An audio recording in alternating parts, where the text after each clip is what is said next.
Doctor Baba Saheb Ambedkar open university.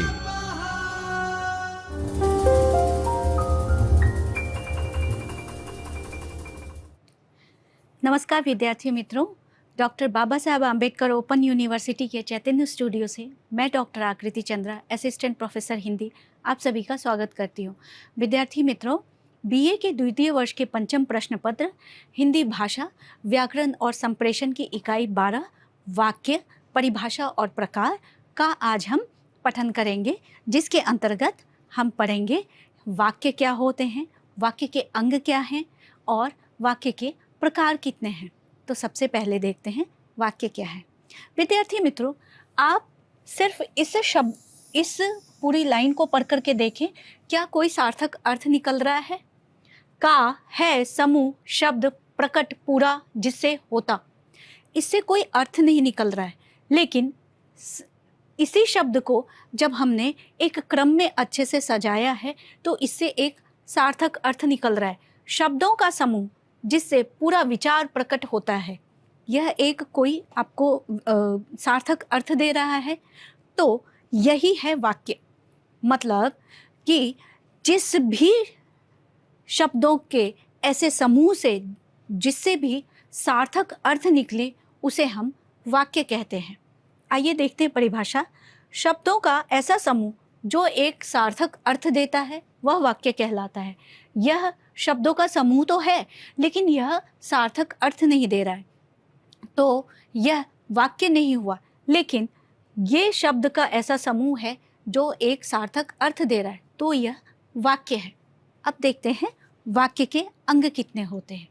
वाक्य के 2 अंग होते हैं, एक उद्देश्य और एक विधेय।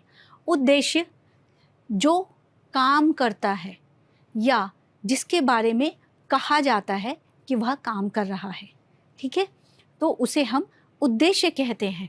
जिसके लिए कर्ता भी आप अगर समझने में अगर कठिनाई हो तो आप ये भी समझ सकते हैं, उद्देश्य वो होता है जो करता है, यानी कि जो कार्य कर रहा है वह उद्देश्य की श्रेणी में आएगा। और विधेय होगा वह जो उद्देश्य कार्य कर रहा है, यानी जो कर्ता कार्य कर रहा है वह विधेय होगा। और उद्देश्य होगा जो जिसके द्वारा कार्य किया जा रहा है वह उद्देश्य होगा, और जो कार्य हो रहा है वह विधेय होगा। जैसे शिक्षक ज्ञान देते हैं, तो यहाँ पे शिक्षक हो गए आपके उद्देश्य और ज्ञान देना हो गया आपका विधेय। अब आपने कहीं कहीं पे जैसे मान लीजिए कि कुछ बड़ी पंक्तियाँ आ गई, तो आप उसमें उद्देश्य और विधेय कैसे चिन्हित करेंगे। तो उसके लिए है कि जैसे व्यवहारिक ज्ञान देने वाले शिक्षक छात्रों को अच्छे तरीके से समझा सकते हैं। अब इसमें उद्देश्य और विधेय में आप थोड़े से परेशान होंगे कि उद्देश्य क्या है। तो उद्देश्य देखिए, व्यवहारिक ज्ञान देने वाले शिक्षक, तो आपको तो शिक्षक तो पता है कि ये उद्देश्य में आएंगे, और शिक्षक की विशेषता ये बतला रही है बात। आप वाक्य के भाव को समझेंगे और उस भाव के अंतर्गत देखेंगे कि कर्ता कौन है। व्यवहारिक ज्ञान देने वाले शिक्षक, तो ये क्या हो गए, ये पूरा का पूरा उद्देश्य में आएगा। व्यवहारिक ज्ञान देने वाले शिक्षक ये पूरा का पूरा उद्देश्य में आएगा। और छात्रों को अच्छे तरीके से समझाना, यह पूरा जो है वो विधेय में आएगा, क्योंकि ये करता है। छात्रों को अच्छे तरीके से समझाना एक कार्य है, वो विधेय में आएगा। और व्यवहारिक ज्ञान देने वाले शिक्षक वो उद्देश्य में आएंगे, तो इसका आप ध्यान रखेंगे। अब देखते हैं वाक्य के प्रकार कितने होते हैं। वाक्य के प्रकार को विभाजित करने के लिए हमने उसे 3 श्रेणी में रखा है, रचना के आधार पे, अर्थ के आधार पर और क्रिया के आधार पर। तो रचना के आधार पर वाक्य के 3 प्रकार होते हैं। कौन कौन से? सरल वाक्य, मिश्र वाक्य और संयुक्त वाक्य। सरल वाक्य, मिश्र वाक्य और संयुक्त वाक्य।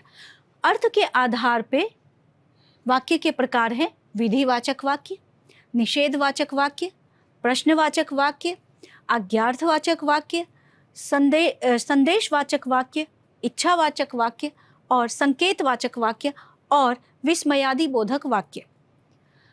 क्रिया के आधार पर कर्तृवाच्य, कर्मवाच्य और भाववाच्य वाक्य होते हैं।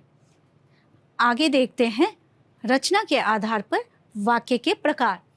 सरल वाक्य वे होते हैं जिसमें एक उद्देश्य और एक विधेय होता है। उसमें बहुत ज़्यादा वाक्य बहुत ज़्यादा गुम्फित नहीं होते हैं, बहुत ज़्यादा कि 4-5 वाक्य नहीं होंगे, उसमें एक आश्रित एक उपवाक्य नहीं होगा, सिर्फ एक उद्देश्य और एक विधेय होगा।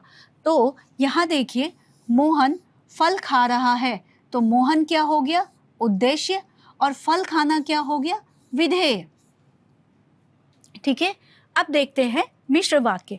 तो जिस वाक्य में मिश्र वाक्य उसे कहेंगे जिस वाक्य में एक सरल वाक्य हो और एक वाक्य आश्रित वाक्य हो। तो हमने देखा कि सरल वाक्य क्या है? सरल वाक्य वे होते हैं जिसमें एक उद्देश्य और एक विधेय हो, वे सरल वाक्य की श्रेणी में आएंगे।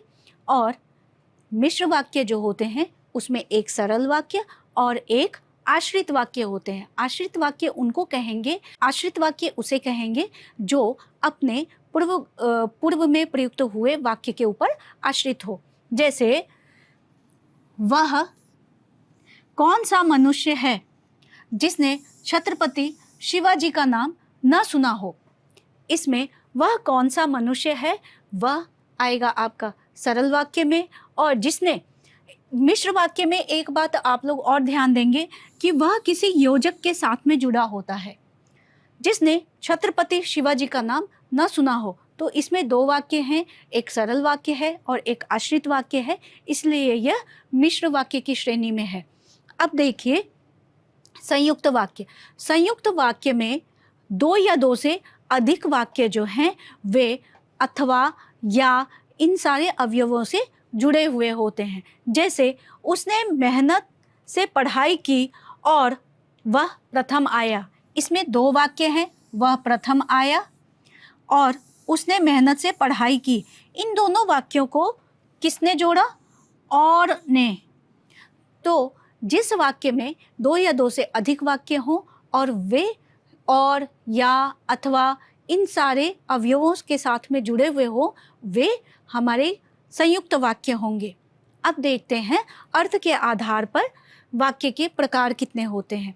अर्थ के आधार पर वाक्य के प्रकार का मतलब है कि जो भी वाक्य है उससे किस प्रकार का अर्थ निकल रहा है, और उसी अर्थ की श्रेणी के कारण हम वाक्य का विभाजन करते हैं। जैसे विधिवाचक वाक्य, जिसमें किसी कार्य के होने का बोध हो, वह विधिवाचक वाक्य के अंतर्गत आता है। दूसरा, जैसे वह किताब पढ़ता है, वह किताब पढ़ता है, तो यह क्या है? विधिवाचक। इसमें किस कार्य के होने का बोध हो रहा है? तो पढ़ाई के कार्य का होने का बोध हो रहा है, इसीलिए यह विधिवाचक वाक्य के अंतर्गत आएगा। दूसरा है निषेधवाचक वाक्य।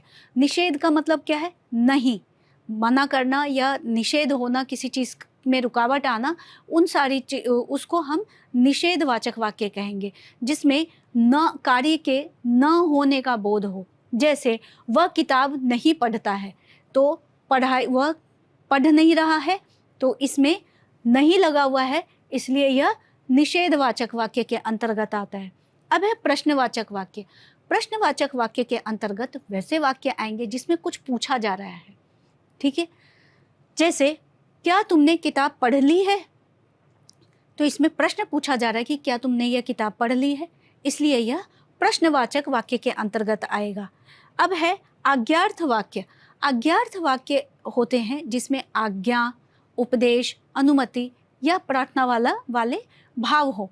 जैसे यह किताब पढ़ो। जैसे हम बोलते हैं ना कि आप ये चीज़ कीजिए, या उपदेश या आज्ञा देते हैं कि जाओ पानी लेकर के आओ, या जाओ पढ़ाई करो, तो वे वाक्य जो हैं वे आज्ञार्थ बोधक वाक्य के अंतर्गत आएंगे। अब आता है संदेहवाचक वाक्य में संदेह, शंका या संभावना आदि का बोध होता है, उसे हम संदेहवाचक वाक्य कहेंगे। जैसे शायद वह कल आएगा, इसमें हमें पूरी तरीके से कंफर्म नहीं है कि हाँ वो आएगा ही, शायद लगा हुआ है, एक संदेह की स्थिति उत्पन्न हो रही है, इसलिए उसे हम संदेहवाचक वाक्य कहेंगे। अब है इच्छावाचक वाक्य, जिसमें इच्छा, शुभकामनाएं या आशीर्वाद का बोध हो, जैसे भगवान करे कि तुम परीक्षा में सफल हो, तो यह इच्छावाचक वाक्य के अंतर्गत आएगा। अब है संकेतवाचक वाक्य। संकेतवाचक वाक्य में शर्त का बोध होता है, जैसे अगर वह आएगा तो मैं जाऊंगा, उसे हम संकेतवाचक वाक्य कहेंगे। अगर आप मुझे पढ़ाओगे तब मैं पढ़ूंगा, तो यह एक शर्त रखी जा रही है कि ये काम होगा तभी ये काम होगा, इसलिए इसे संकेतवाचक वाक्य कहते हैं। आखिरी है विस्मयादि बोधक। विस्मयादि बोधक, जब हमने भाववाचक संज्ञा पढ़ा था तभी भी हमने कहा था कि विस्मयादि बोधक भाव होते हैं जिसमें विस्मय की स्थिति उत्पन्न होती है, हर्ष हो, उल्लास हो या किसी दुख का भाव हो, उसे हम विस्मयादि बोधक विस्मयादि बोधक भाव कहते हैं। और वह भाव जिस वाक्य में हो उसे हम विस्मयादि बोधक वाक्य कहेंगे, जैसे जिसमें हर्ष, शोक, आश्चर्य आदि का बोध हो, उसे हम विस्मयादि बोधक वाक्य कहेंगे। जैसे शाबाश तुमने यह कर दिखाया। ठीक, अब देखते हैं क्रिया के आधार पर वाक्य के कितने प्रकार होते हैं। विद्यार्थी मित्रों, जब हम क्रिया पढ़ रहे थे, जब हम वाच्य पढ़ रहे थे, तब हमने बताया था कि कर्तृवाच्य क्या होते हैं, कर्मवाच्य क्या होते हैं और भाववाच्य क्या होते हैं।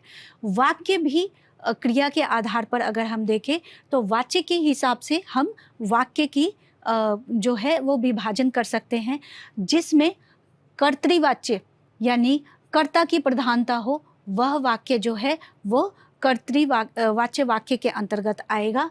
जिसमें कर्म की प्रधानता हो वह कर्मवाचक वाक्य के अंतर्गत आएगा, और जिसमें भाव की प्रधानता हो उसमें हम भाववाच्य वाक्य के अंतर्गत उसे रखेंगे। कर्तृवाच्य का उदाहरण देख लेते हैं। जैसे मैंने पुस्तक पढ़ी, ये इसमें क्या है, कर्ता मुख्य है, और पुस्तक पढ़ी जाती है, इसमें कर्म मुख्य है, इसलिए यह कर्मवाच्य वाक्य के अंतर्गत आएगा।